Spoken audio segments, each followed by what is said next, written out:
Hello, welcome to Basics of Immigration, Non-Immigrant Visas. If you remember at the very beginning in Immigration 101, we talked about the concept of a non-immigrant, someone who is coming into the United States not to stay here forever. They're not migrating here. They're just coming into the United States for a specific purpose and a specific time, and then they're going to leave the United States. So let's get into why someone would come as a non-immigrant.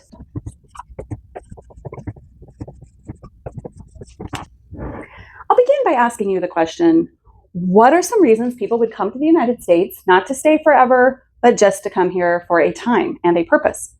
To help you think about that question, why have you gone to other countries for a time and not stayed there forever? Of course, one of the most common ones is to be a tourist, temporary visit, to visit family, to visit a place, to go for some kind of event, just a temporary visit. So we'll start with that one.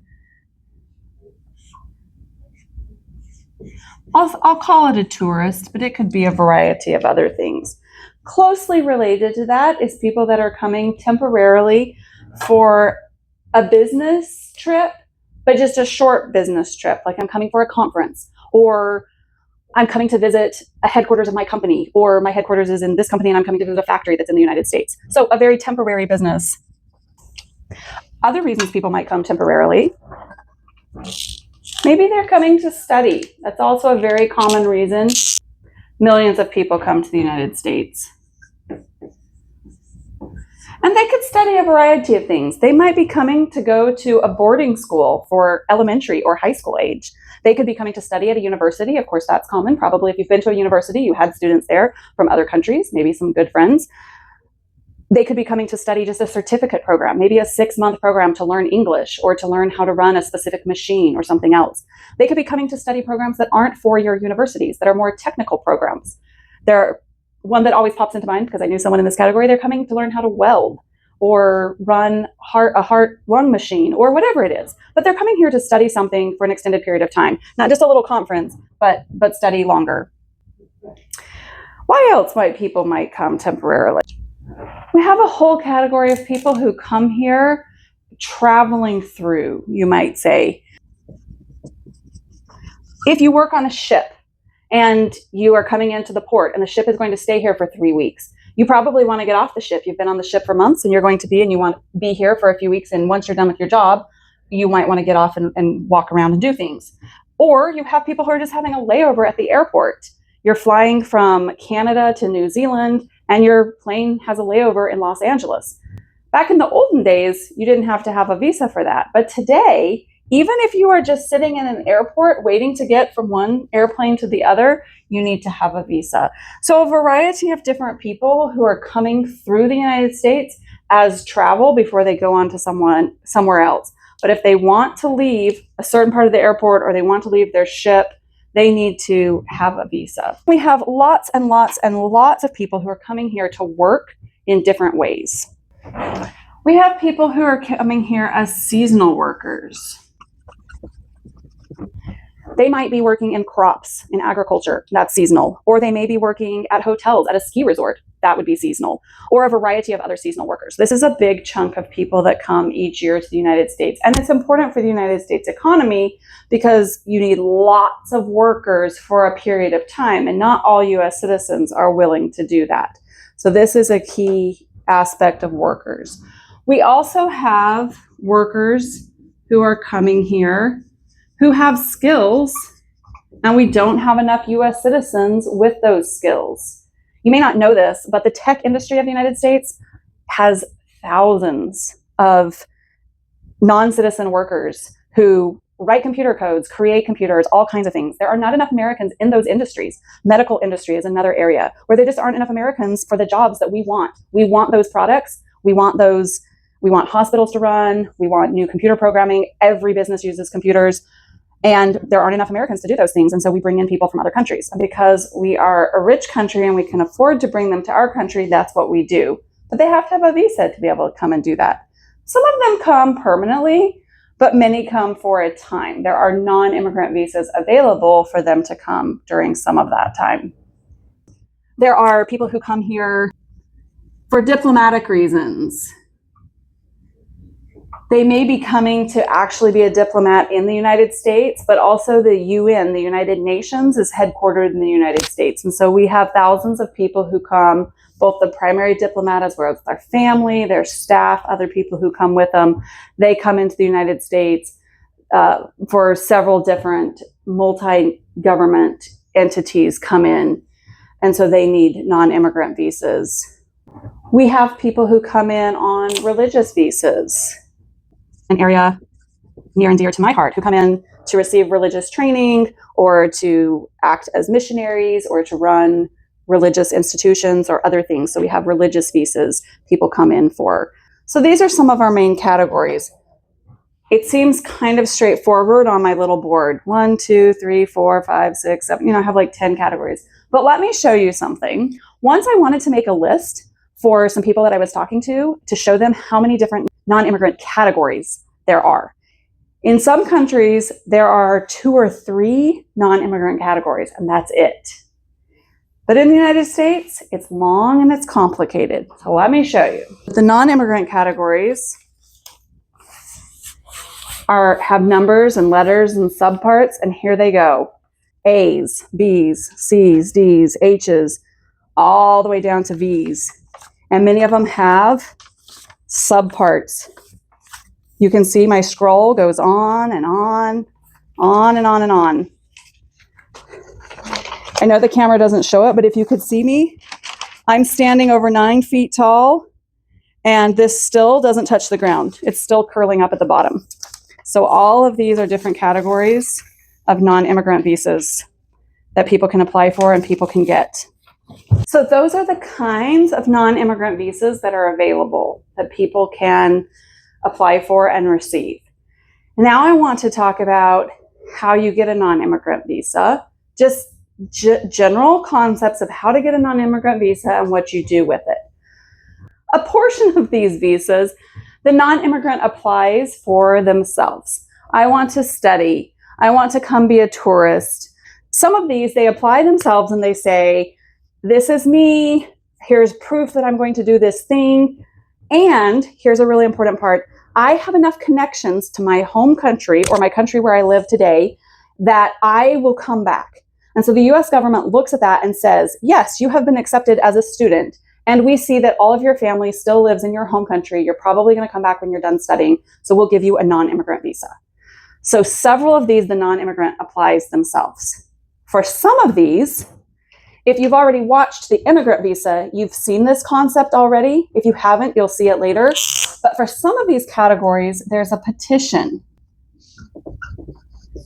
And where there's a petition, a United States company or church or whatever files a petition with the government and says, I need 1,000 seasonal workers this year, or I need 3 skilled workers to help develop this new software that we're creating, or I need 1 electrical engineer and 1 super specialized mining expert, and I can't find them in the United States, but they exist and I found them somewhere else in another country. Please let them come. So this could be a really, really, really specific category. It could be a really broad category, but the US company petitions and asks for those people to be able to come. And if the government says yes and approves it, then the non-immigrant says, I'm one of those people that's coming as 100 seasonal workers. And then they tick off the 100 seasonal workers. Or if it was for a specific person, if the company was like, we wanted this hydroelectric mining specialist, and we want this particular one from this country, then it would already be connected to that non-immigrant, and that non-immigrant would go to the consulate and say, you approved this petition for me already. I'm here to claim my visa and go work on this project in the United States. For the most part, people are outside the United States. They're asking for these visas, and then they're going to come in with them. That is one process. There are 2 other processes with non-immigrant visas. So let me write up the first process. Out of the US, we'll say petition or apply. Petition is if a US entity asks for the visa. Apply is if the non-immigrant applies themselves, and then they go to the consulate. That's one option. Another option is the non-immigrant is already in the United States, and they ask to change their status. Let's say that they came as a tourist. They came as a tourist, they really liked it. While they were here, they applied to study in the United States. They can't stay here as a tourist if they're going to study at a university, we'll say. They can't stay and study for 3 years because they're only here as a tourist for 3 months. So they need to change their status. They could leave the country and go apply for a student visa, or they could file an application to change their status. And changing status means to go from one immigrant category to another immigrant category. Or maybe they're here studying on a tourist visa and they get offered a job as a skilled worker. Well, they can't work as a skilled worker on a student visa, so they would need to change their status from student to skilled worker. So they would change their status in the United States. Another thing we've talked about a few different times, you'll find it in other videos, is where we have a non-immigrant.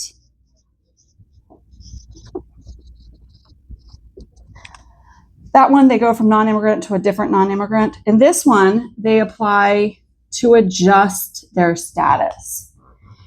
A non-immigrant applies to adjust their status when there's an immigrant visa available for them and they want to become an immigrant, or an LPR that we've talked about other places.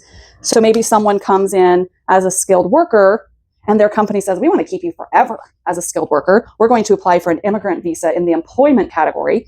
And so the petition is approved for them to get an immigrant visa, and they change from being a skilled non-immigrant to an immigrant with an employment visa. Or maybe they're here as a skilled worker and they meet the love of their life and they get married and they become the spouse of a US citizen.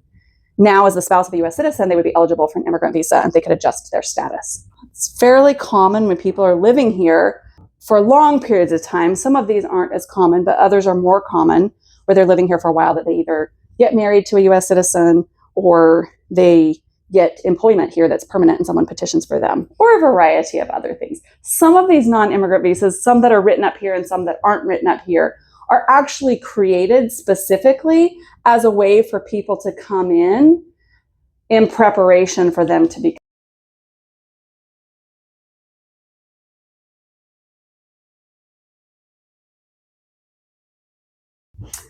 If you have questions about non-immigrant visas, feel free to ask them in the comments. There are so many thousands of things we could talk about here. But I think for today, we've covered the basic concepts. The important thing to know is that to come to the United States, most people need a visa. And if they're not coming with an immigrant visa, they're probably coming with a non-immigrant visa. This might be a good place to mention one other thing.